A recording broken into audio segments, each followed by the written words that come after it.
야고보서 1장 1절부터 8절까지의 말씀을 본문으로 삼아서 믿음으로 구하라 라는 제목으로 말씀을 전하려고 합니다. 야고보서의 말씀과 제목으로 말미암아서 많은 크리스찬들이 결론을 추측할 수 있습니다. 추측할 수 있습니다. 맞는 게 아니라 추측합니다. 야고보서 1장 1절부터 8절까지의 말씀이 본문이고 제목이 믿음으로 구하라 이렇게 돼 있구나. 그럼 어떤 내용을 설교할지 나는 다 추측이 된다. 신앙생활 많이 했던 분들은 아마 이러한 경향을 가지고 있을 것입니다. 오늘 말씀은 다 내가 예상한다 이렇게 생각할 거예요. 그런데 그러면서 많이 들은 말씀인데 뭐가 문제냐면 들을 때는 힘이 있고 나도 저렇게 해야지 하는데 실생활에서는 믿음으로 구하라 다 될 것 같은데 안 되더라, 잘 안 되더라, 이런 모순 감정을 갖게 되는 것이 오늘날 많은 크리스찬들의 그런 보통의 평균일 것입니다. 저는 지금 이 시간에 그러한 크리스찬들을 위해서 말씀을 전합니다. 먼저 야고보는 누구인가 한번 우리가 생각을 해봐야겠어요. 야고보는 예수님의, 이거 어떻게 표현하면 되나? 여러분 우리가 그 이복 형제란 말 쓰시죠. 이복 형제인데 구체적으로 말하면은 예수님의 씨다른 형제, 그러니까 굉장히 불경스러워 보여요. 들리는 게 예수님의 씨다른 형제. 근데 그 이복 형제란 말을 쓰기 때문에 동복 형제란 말을 우리도 쓰나요? 그래서 반대로 한번 동복 형제로 바꿔봤는데 동복 형제란 말 씁니까? 근데 씨다른 형제 그러니까 불경스러워 보여서 저는 예수님의 동복 형제라고 좀 이 표현을 해봤습니다. 예수님의 동복 형제입니다. 왜냐하면 어머니가 같아요. 그런데 아버지가 다릅니다. 킹제임스 성경에는 그걸 분명히 명확하게, 왜냐하면 그게 신앙의 굉장히 핵심적인 교리이기 때문에 예수님은 성령으로 말미암아 마리아를 통해서 잉태되었기 때문에 어머니는 같아요. 근데 마리아는 요셉과 정혼한 상태였기 때문에 그 후에 결혼하고 요셉이 또 부부로서 살았기 때문에 많은 형제 자매들을 두었습니다. 그래서 그 중에 이제 하나가 야고보예요. 그러니까 야고보는 예수님의 동복 형제인 것입니다. 우리가 동복 형제란 말을 쓰도록 합시다. 근데 또 그 성경에는 다른 야고보도 있어요. 그래서 예수님께서 세베대의 아들 야고보도 있었잖아요. 그래서 세베대의 아들 야고보에게는 예수님께서 아마 이 기차 화통 삶아먹은 것처럼 목소리가 컸든지 아니면은 이 성격이 괄괄했던지 그 세베대의 아들 야고보에게는 예수님께서 별명을 하나 지어주셨잖아요. 너희들은 보아너게 같다. 보아너게. 즉 그것은 천둥의 아들, 그런 그 별명을 지어주신 적도 있습니다. 근데 그것은 세베대의 아들 야고보고 예수님의 동복 형제 야고보는 이 야고보서의 저자인 것입니다. 자, 근데 이 야고보와 더불어서 예수님의 다른 형제들도 모두 맨 처음에는 예수님을 믿지 않았다는 사실을 성경이 전하고 있습니다. 왜냐하면은 요한복음 7장을 처음부터 읽어보면은 어떤 말씀이 나오냐면 요한복음 7장에 보면은 이 일들 뒤에 예수님께서 갈릴리에서 다니시고 유대인들의 거주지에서 다니려 하지 아니하셨으니 이는 유대인들이 그분을 죽이려 하였기 때문이더라. 이제 유대인들의 장막절이 가까이 왔으므로 그분의 형제들이 그분께 이르되 여기를 떠나 유대로 들어가 당신이 행하는 일을 당신의 제자들도 보게 하소서. 예수님의 형제들이 지금 예수님 보러 출세하려면 가세요. 이렇게 지금 어떻게 보면 약간 비꼬는 듯한 저는 느낌도 받았어요. 은밀히 일을 행하면서 드러나게 알려지기를 스스로 바라는 사람은 없나이다. 당신이 이것들을 행하시거든 당신 자신을 세상에 나타내소서. 이렇게 말을 했단 말이에요. 그러니까 5절에 이렇게 정리를 해주고 있습니다.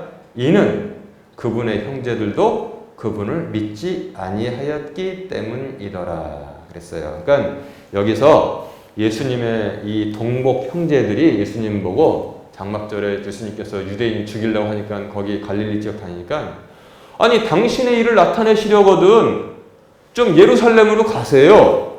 그 세상에 알려지기를 원하시면서 제자들에게 보이세요. 은밀히 행하는 사람은 없나이다. 이렇게 말을 했단 말이에요. 근데 요한복음 7장 5절은 그런 이유를 한마디로 정리하기를 이는 그분의 형제들도 그분을 믿지 아니하였기 때문이더라. 이렇게 말하는 걸로 봐서 예수님의 동복 형제 야고보는 맨 처음에는 예수님을 믿지 아니하였습니다. 그러나 그는 예수님의 부활을 보았고 사도행전 1장 4절에 예수님께서 지상명령을 주시잖아요. 말씀대로 성령이 임할 때까지 예루살렘을 떠나지 않고 여기 머물러 있어라라는 말씀대로 하였습니다.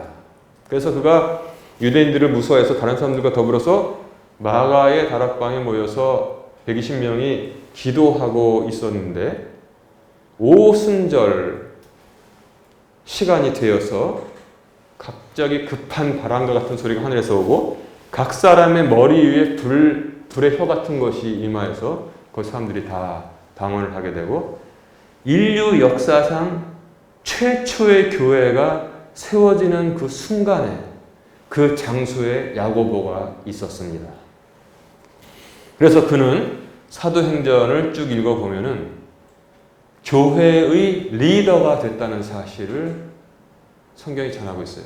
맨 처음에는 예수님에 대해서 비판적으로 얘기한 적도 있었습니다. 그런데 그는 예수님의 말씀을 듣고 그 다음에 성령이 임해서 인류 역사상 최초의 교회가 세워지는 순간에 그 자리에 있었기 때문에 그가 변화를 받고 예수님의 부활을 또 물론 보았죠. 교회의 이제 리더가 되었습니다. 그래서 그 어떻게 할 수 있냐? 사도행전 15장에 보면은 신약학 연구에서 굉장히 중요한 이방 선교를 할 것인가 말 것인가를 결정하는 예루살렘 회의가 예루살렘 교회에서 있었단 말이에요. 예루살렘 교회의 회의에서 어떤 내용이 있냐면 자, 이방인들도 예수를 믿을 수 있냐, 구원받을 수 있냐 없냐 그걸 논의하고 있었는데 그들이 잠잠함에 어떻게 해야 될지 모르니까 잠잠함에 야고보가 이르되 사람들아 형제들아 내 말에 귀를 기울이라 하면서 이제 구약을 쭉 야고보가 풀어 주었어요. 그리고 이제 22절에 어떻게 결론이 났냐면 이에 야고보의 말을 다 듣고 사도는 뭐냐면 예수님을 쫓아다녔던 12제자 말하는 거예요. 야고보는 그 당시 사도는 아니었습니다. 예수님을 쫓아다니지 않았어요. 이에 사도들과 장로들이 온 교회와 더불어 자기들의 동료 중에서 택한 사람들을 바울과 바나바와 함께 안디옥으로 보내는 것을 기쁘게 여겼더라. 사도들과 장로들이 야고보의 말을 듣기 시작했다는 거예요. 그래서 야고보는 교회의 리더가 됐다는 사실을 우리가 알 수 있는 것입니다. 그리고 또 보면은 구체적으로 오늘 본문에 나오잖아요. 이러한 배경 설명과 더불어 오늘 본문 말씀으로 들어가 보면은 이렇게 되어 있습니다. 1절에 하나님과 주 예수 그리스도의 종 야고보는 널리 흩어져 있는 12지파에 인사하노라.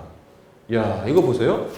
몇몇 사람에게 편지 쓰는 게 아니고 뭐 고린도 교회 무슨 빌라델피아 교회에 편지 쓰는 게 아니라 로마 교회에 쓰는 게 아니라 하나님과 주 예수 그리스도의 종 야고보는 널리 흩어져 있는 12지파에 인사하노라. 이렇게 되어 있단 말입니다. 여기서 그뿐만 아니라 우리가 야고보의 완전한 변화를 또 하나 알 수 있는데 야고보가 자신을 뭐라고 지금 부르고 있습니까? 자신을 뭐라고 부르고 있어요? 하나님과 주 예수 그리스도의 종 야고보라고 부르고 있습니다. 만약에 야고보 안에 프라이드가 있었다면 나는 하나님과 근본이 같으시며 우리의 그리스도이신 주 예수 그리스도의 동생으로서 내가 12지파에 문안하노라. 이렇게 하면은 어떻게 되겠어요? 자기가 예수님의 동생이야. 예수님은 부활하신 다음에 이 땅에 안 계신데 예수님의 동생이 여기 있어. 이렇게 할 거예요. 그가 형제였지만 그 자신을 종으로 부르는 것을 더 기뻐하고 있습니다. 그는 형보다도 주님을 더 기쁘게 여기고 있습니다. 그는 가정에 흐르는 반쪽 피를 받았잖아요. 혈통보다도 십자가에서 흘리신 예수님의 보혈을 더 소중하게 여기고 있다는 사실을 지금 1절이 전하고 있습니다. 그래서 우리가 여기서 많이 배울 수 있어요. 한국 교회 보면은 이런 사람들도 있잖아요. 우리 멧돼지 할아버지가 한국 교회사에서 누구 그거 자랑하고 다니는 사람도 있습니다. 성경에 보면은 굉장히 헛된 것인데 세상에 자랑할 것이 얼마나 없으면 그걸 자랑할까? 응? 근데 예수님의 동복 동생인 형제인 야고보는 하나님과 주 예수 그리스도의 종 야고보 이렇게 자신을 지금 부르고 있습니다. 두 번째 내용을 보면은 너희가 만약에 시험을 당하면 다 기쁨으로 여겨라 이렇게 명령하고 있습니다. 우리가 시험에 대해서 알아볼까요? 시험은 하나님의 계획은 절대 아닙니다. 왜냐하면 하나님은 친히 누구도 시험하지 아니하시고 친히 시험 당하지도 아니하신다는 말씀이 분명히 있기 때문에 모든 시험은 하나님으로부터 오는 것이 하나도 없습니다. 그러나 사탄이 하든 어떤 자신의 환경 여건 그리고 이 악한 사람들에 의해서 시험이 오든 하나님께서 계획하신 것은 아니지만 다 기쁨으로 여기라는 거예요. 왜냐하면 이것을 통해서 믿음이 성숙해지고 단단해지는 것을 부인할 수 없기 때문에 그렇습니다. 오늘 아침에 제가 이제 권사님들하고 차를 타고 오면서 이런저런 지난주에 잘 지내셨어요? 이런저런 안부를 물으면서 들었는데 이런 얘기를 제가 들었습니다. 교통사고를 당해서 침대에서 움직이지 못했던 여인이 있었는데 그 아들이 찾아와서 이러다가는 어머니 몸 움직이지 못하고 굳어집니다. 그래서 잘못되니까 운동을 하세요. 그래서 이제 그분이 운동을 했나 봐요. 그래서 20몇 층을 계속 하루에 몇 번씩 오르락내리락 내려올 때는 엘리베이터를 타고 올라갈 때는 걸어서 올라가고 그렇게 하고 이제 운동 계속 하고 그랬더니 지금은 나이가 64세인데 40대로 보이더래요. 그리고 근육이 얼마나 균형 있게 됐는지 무슨 대회 나가서 아마 육체미 대회인가 3등을 했답니다. 그리고 그렇게 건강해졌다고 그래요. 이 시험이 바로 고통스럽지만 그것입니다. 우리의 믿음의 건강, 근육을 아주 단단하게 만들어주기 때문에 그것이 올 때마다 기쁨으로 여기라고 했습니다. 그리고 첫째는 기쁨으로 여기고 두 번째는 잘 인내하라고 지금 야고보가 가르쳐주고 있고 그 다음에 세 번째 하나님께 구할 것이 있다고 지금 말씀하고 있어요. 즉 하나님께 지혜를 구하라. 즉 시험의 때를 넘기는 지혜를 하나님께 구하라. 그러면 후하게 주시고 꾸짖지 아니하시는 하나님께서 주실 것이다. 이렇게 야고보가 말씀하고 있습니다. 그리고 구하는 자세는 어떻게 구하느냐? 믿음으로 구하라. 믿고 구하라는 것입니다. 조금도 의심하지 말라. 의심하는 자는 바람에 바닷물이 요동하는 사람 같아서 두 마음을 품은 사람이 되는데 자기의 모든 길에서 안정함이 없다. 이거 안정되게 우리가 살고 싶잖아요. 항상 흔들린단 말이에요. 믿음이 없기 때문에 두 마음을 품었기 때문에.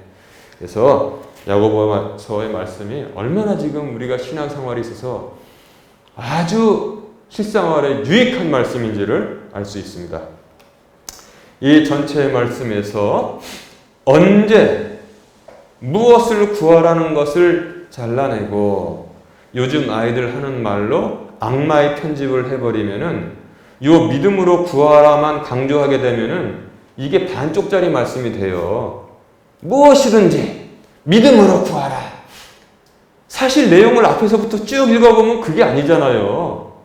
시험 당할 때 전부 다 기쁨으로 여기고 인내하고 그 다음에 이 시험을 어떻게 하면 내가 잘 넘어가서 나의 신앙이 단단해지고 연단받고 그 다음에 하나님께 영광 돌릴 수 있을까? 지혜를 하나님, 내가 이 시험을 잘 넘기는 지혜를 주세요. 그 지혜를 믿음으로 구하라고 지금 야고보가 말하고 있는데 그 앞에 내용을 다 빼버리고 악마의 편집을 해서 믿음으로 구하라 그러면 잘못되면 있잖아요. 교회 다니는 욕심장애들을 다 만들어낼 수가 있어요. 하나님, 우리 아파트 세배 뛰게 해주세요. 믿습니다. 하나님 주식 샀는데 1000% 오르게 했어요. 난 믿습니다. 믿음으로 구합니다. 이게 아니라는 거예요, 이게. 이건 50점밖에 안 됩니다. 50점밖에. 그래서 아까 제가 맨 처음에 말씀드린 것처럼 이 말씀을 전하게 되면은 대충 내용을 그렇게들 설교를 많이 해왔기 때문에 대충 내용을 자동적으로 상상을 하게 돼 있어요. 추측을 하게 돼 있어요. 그리고 감동으로 그렇지 불끈불끈하면서 듣고 실생활에서는 몇 번 해보다가 잘 안 되더란 말이에요. 엉뚱한 거 구하니까. 실생활에서는 엄두가 안 나는 말씀이 되어버렸다는 것입니다. 제가 그래서 찬송도 이 앞에 361장 그랬잖아요. 잘못된 거 구하면 측은히 여기사 다 그 관련이 있는 겁니다. 그러다 보니까 설교 그냥 구색으로 좀 듣다가 그냥 실생활에서는 그대로 적용을 안 하는데 오늘 전체적인 내용을 이해를 했으니까 이제부터는 여러분 100% 적용할 수 있습니다. 저기 바다에 나가면 파도가 항상 치잖아요. 시험은 항상 몰려옵니다. 시험이 올 때마다 그때마다 이제 100% 적용을 하세요. 첫째, 기쁨으로 여기세요. 두 번째, 인내하십시오. 세 번째, 이 시험을 어떻게 잘 넘길 수 있는지 하나님 지혜를 주세요. 믿음을 가지고 지혜를 구하세요. 그러면 하나님께서 100% 응답하실 걸로 믿습니다. 온전하게 이해하면은 이렇게 우리가 될 수 있다는 거예요. 또 두 번째 사람들이 기도하지 않는 이유, 구하지 않는 이유가 있어요. 그게 뭐냐? 대동소이합니다. 대동소이예요. 정리를 해봤더니 나 같은 사람은 하나님께서 귀를 기울이실 가치가 없는 사람이야. 이렇게 생각하는 사람들이 많습니다. 대체로 양심이 강한 사람들이 이런 생각들을 많이 해요. 하나님은 저기 CTS나 CBS 텔레비전에 나와서 어려운 일을 겪었는데 하나님께서 응답해 주셔서 이렇게 내가 지금 하나님께 영광 돌리고 하나님께 영광도 많이 돌리고 자기 자랑도 막 나오고 하하호호 잘 나가는 사람들만 기도 들어주시지 내가 피를 뚝뚝 피눈물을 흘리고 있을 때도 하나님은 안 들어주시더라. 아마 하나님은 나 같은 사람은 별로 가치가 없는, 내가 봐도 나는 가치가 없는 것 같아. 이래서 기도를 안 해요. 이거 잘못된 겁니다. 두 번째, 난 죄를 너무 많이 지었어. 그렇기 때문에 죄인이기 때문에 하나님이 두려워. 하나님은 나 같은 죄인의 기도를 들어주시지 않을 거야. 이런 이유를 또 댑니다. 세 번째, 나는 믿음이 너무 불안정해. 어떤 땐 뜨겁다가 예배도 잘 참석하다가 또 어떤 때는 장기간 또 예배도 드리기 싫고 교회도 안 나가고 뭐 말씀과 기도도 멀리하고 이렇게 사는 사람인데 하나님께서 내 기도를 들어주시겠어요? 나는 너무나 불안정하고 하나님을 너무 자주 떠나. 그래서 기도를 안 들어주실 거야. 하나님께 최소한 내 기도를 들어주시려면 최소한 1년 이상, 2년 정도 쭉 하나님께 나아가고 간구하고 예배를 회복하고 그 다음에 내가 좀 봐도 좀 괜찮은 사람이 된 다음에 하나님께서 내 기도를 들어주실 것 같아. 이렇게도 생각한단 말이에요. 크리스찬들이. 이런 사람들이 없는 것 같죠? 우리 얘기입니다. 우리 얘기.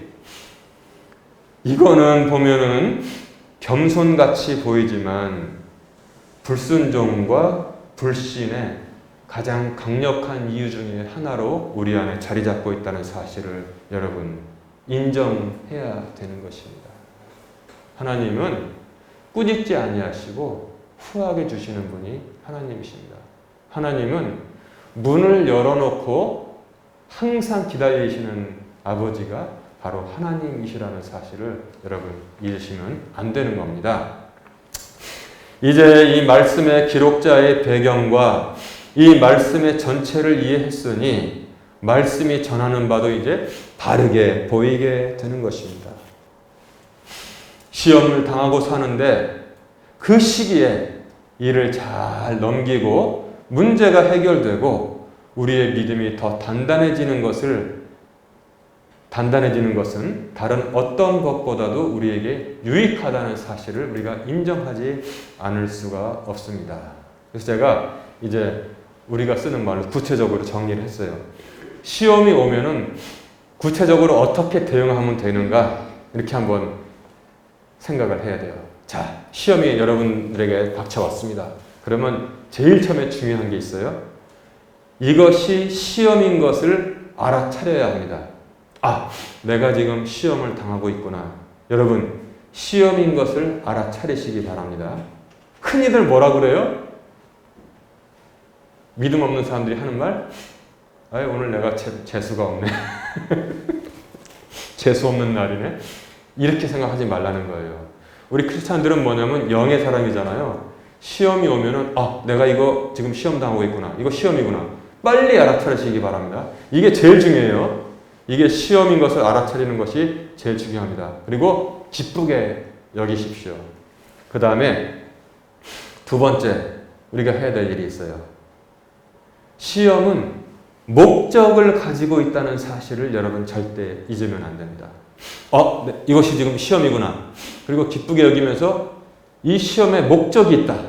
이 시험에 목적이 있다는 사실을 여러분 꼭 기억해야 돼요.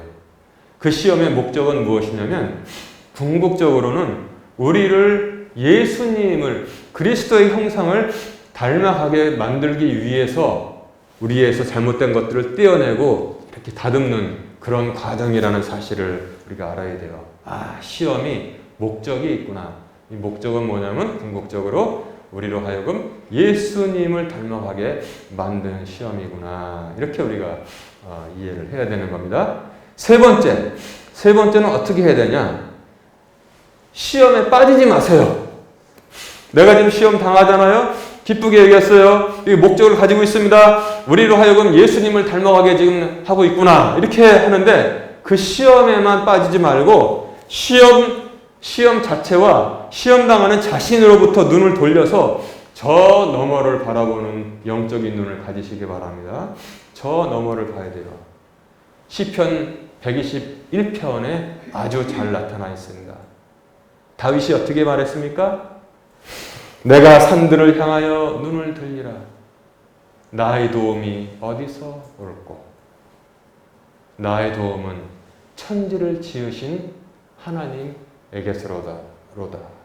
여호와께서 나를 지키셔서 나의 출입을 지금부터 영원토록 지키실 것이다. 이렇게 시편 121편을 마감하고 있는 것을 볼 수 있습니다. 자, 다윗이 지금 내가 눈을 들어서 산을 보리라.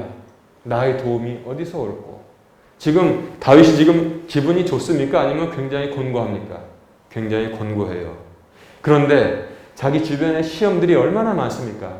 자기 자신은 또한 얼마나 죄책감에 시달립니까? 그럴 때 그는 멀리 봤습니다. 여기서 맨 처음에 멀리 본 것은 그냥 먼 산 바라본 거예요. 우리도 힘든 일 있으면 먼 산 바라보잖아요. 멍하니. 근데 먼 산을 넘어서 저 하늘과 땅을 보다가 나의 도움은 이 천지를 지으신 하나님께서 내가 당한 이런 일 하나 못 해결해 주시겠느냐. 그렇게 믿음이 생긴 거예요. 제일 마지막에 여호와께서 나의 출입을 영원토록 지키실 것이다. 아멘. 이렇게 되잖아요. 그래서 시험 당하면은 시험 그 자체와 당신으로부터 시험 당하는 당신으로부터 눈을 돌려서 시험 저 너머에 계신 하나님을 바라보시기 바랍니다. 그 다음에 그것이 됐으면 하나님께 뭐 해요? 하나님 바라보고 있어요? 구해야 되잖아요. 나의 도움은 천지를 지으신 여호와에게서로다. 하나님께 지혜를 구하세요. 하나님, 이 시험을 넘겨야 되는데 어떻게 해야 하나요? 나의 지혜와 나의 능력과 나의 힘으로 해결할 수 없습니다. 하나님, 지혜를 주세요. 하나님, 이끌어 주세요. 하나님, 도와주세요. 그때 하나님께서 지체하시겠습니까? 시험 당하고 있는데 기쁘게 여기고 인내하면서 이 문제 하나님께 멀리 봐야지, 하나님께 구해야겠다. 하나님, 이 시험 어떻게 이겨야 되죠? 지혜를 주세요. 근데 하나님께서 가만히 계시겠어요? 그 시험을 넘길 수 있는 지혜를 주시고 믿음을 주십니다. 아멘.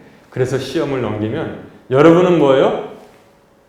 요즘 애들 하는 말로 제가 할게요. 이해하기 쉽게. 한 단계 또 그 시험을 통해서 승급하게 되는 거예요. 승급. 계속 올라갑니다.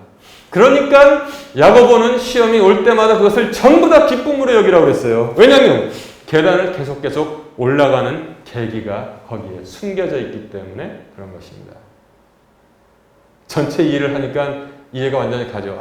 시험 오면 아직 맨날 눈물 흘리고 그랬었는데 야고보는 왜 기뻐하라 그러는 거야? 이거 너무나 눈물 나는데. 그게 아니란 말이에요. 그 하나하나 넘길 때마다 승급이 되는 거야. 한 단계씩 올라가는 거예요.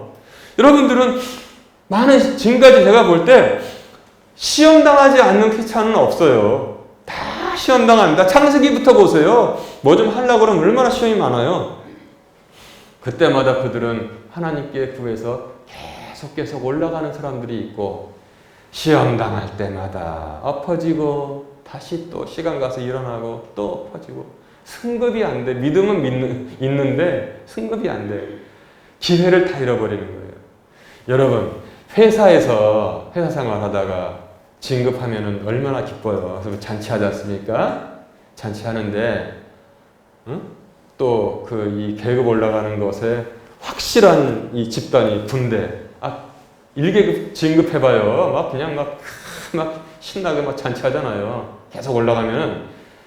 근데 우리가 시험 올 때 여러분 진급 시험 본다는 사실 꼭 잊지 마세요. 믿음의 진급 시험을 시험이 닥쳐올 때만. 그러니까 진급 시험 볼 수 있는 자격이 생겼으니까 얼마나 기뻐요. 야고보는 지금 그것을 말하고 있는 겁니다. 근데 그 문제를 풀 때 그 문제에 빠지지 마시고 저 멀리 하나님을 바라보세요. 하나님, 이 문제를 잘 풀 수 있도록 지혜를 주세요. 그러면 그거 통과합니다. 아멘. 그러면 여러분 승급하는 겁니다. 자, 그래서 제가 이제 개인의 예를 드는 것은 적절치 아니하고 지금 교회를 예를 들어서 제가 설명하겠습니다. 지금 전 세계 교회, 특히 이 안 좋은 분위기가 있는 한국 교회는 시험의 때를 넘기고 있다는 사실을 빨리 알아차리라고 했잖아요. 이것이 시험의 때임을 알아차려라. 교회가 지금이 시험의 때인지를 알아차리지 못한다면 잠들어 있거나 분별력이 없다는 거예요. 설마 뭐 교회에서 뭐 재수없는 지금 바이러스 때문에 재수없는 날이다. 그런 말을 하지 않겠지. 그러나 지금은 교회는 시험의 때를 보내고 있다는 사실을 반드시 알아야 됩니다. 가장 많이 시험에 조작질을 하는 데가 여러분 네모난 상자 아시죠? 언론이 다 짜고서 눈이 뻘개서 다른 데서 터져 나오는 것은 관심이 없습니다. 교회에서 교인들이, 더 나아가서는 목사가 어떤 이런 코로나의 전염에 큰 역할을 했다. 여러분, 우리가 미워하는 신천지지만 되게 당하는 거 여러분 봤죠? 신천지, 그러니까 그 사람들 눈에는 같은 교회로 보이는 거, 대구 신천지 아주 유명하게 됐잖아요. 얼마나 당했습니까? 저희들도 그때 다 분별력 있는 목사들은 속이 다 시원하고 고소하긴 하지만, 그러나 이게 바로 분별력 있는 목사예요. 그러나 조심해야 된다. 저 창의 끝이 그 다음에 향하는 곳은 분명하다. 이게 바로 분별력 있는 교회예요. 멍한 사람들은 아이고 좋다 박수치고 뭐 그러겠지만 저 창끝이 다음에 향할 때를 저도 그때 알고 있었습니다. 왜냐? 지금은 교회는 시험의 때를 당하고 있는 거예요. 그럼 뭐예요? 한국 교회가 기쁘게 여기고 잘 인내하면서 신앙생활을 해야 되는 것입니다. 그래서 우리 교회도 공무원들이 찾아왔었잖아요. 얼마 전까지. 지금은 친절하게 예, 그렇죠. 우리가 이런 것도 갖다 놓고 진작 우리들 자신을 위해서 이렇게 하고 그 다음에 다 뭐 해달라는 거 해주고 그러니까 그들도 예의를 잘 지키고 그 사람들이 무슨 죄가 있어요. 다 우리 뭐 동생들 같은 뭐 청년들인데 길에서 만나서도 잘 인사하고 그러고 이제 보냈습니다. 그리고서 우리가 하나님께 구해야 돼요. 하나님 어떻게 하면 우리가 지혜롭게 잘 이것을 넘기겠습니까? 멍청하게 입에다가 소금을 뿌리지 말고 그게 무슨 지혜예요. 그러니까 그게 막 그냥 막 전국적으로 나 그런 거 볼 때마다 오 주여 어쩌면 저렇게 순수하게 무식하나이까. 난 진짜 그런 거 보고서 무식이 순수하다고 난 생각해요. 사람이 심령이 순수해야지 무식이 순수해가지고 진짜 그러니까 지혜가 없어서 그래요. 하나님께 지혜를 구해야 되는 거예요. 그러면 잘 하나님께서 지혜를 주셔서 넘기게 하는 겁니다. 제가 구체적인 예를 들어서 지금 말씀드렸는데 시험임을 알아차리고 두 번째 목적이 있다는 사실을 기억해야 돼요. 그리고 이 시험과 우리 당하는 나로부터 눈을 돌려서 멀리 하나님을 바라보고 하나님께 지혜를 구할 때 하나님께서 반드시 주십니다. 이제 말씀을 정리합니다. 이 말씀대로 시험 중에 차분히 지금까지 한번 해보신 적 있어요? 해보신 적 있습니까? 기억납니까? 오늘 말씀대로 이거 시험이다. 기쁘다. 이건 내 진급심사다.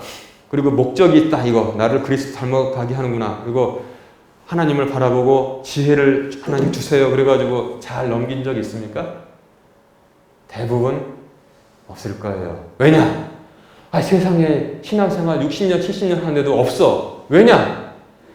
전체를 이해하지 아니하고 믿음으로 구하라. 무조건 그때 쓰는 것만 그냥 옛날에 부흥에 그렇게 배웠기 때문에 이것이 무엇을 조준하는 것인지도 모르고 그냥 막 믿음으로 막 믿습니다. 막 유다산이 없어질 줄로 믿습니다. 막 하면은 뭐 믿음으로 구했는데 안 없어졌네요. 그렇게 된단 말이에요. 여러분, 우리의 뭐 여러 가지 몇 가지 소소한 생활의 문제 해결되는 것보다도 우리가 시험을 하나 잘 통과하잖아요. 그게 비교가 안 되는 복을 가져옵니다. 아멘? 제가 이제 이 복에 관한 말씀도 하는데 그 시험 하나 잘 넘기잖아요. 어마어마한 복을, 비교가 안 되는 복을 주십니다. 아멘. 시험을 잘 넘기세요. 그리고 여러분 진급도 하게 됩니다. 한 단계 올라가게 돼 있어요.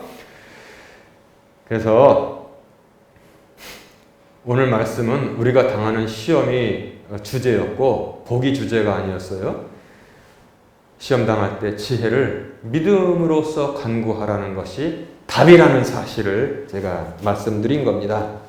이 내용과 순서를 잊지 마시고 우리가 아직 코로나 바이러스 백신은 못 맞았더라도 시험에 대해서만큼은 가장 강력하고 유일한 말씀의 백신을 오늘 다 맞아서 이제부터 모든 시험에서 이기는 성도들이 되시기를 주님의 이름으로 축원합니다.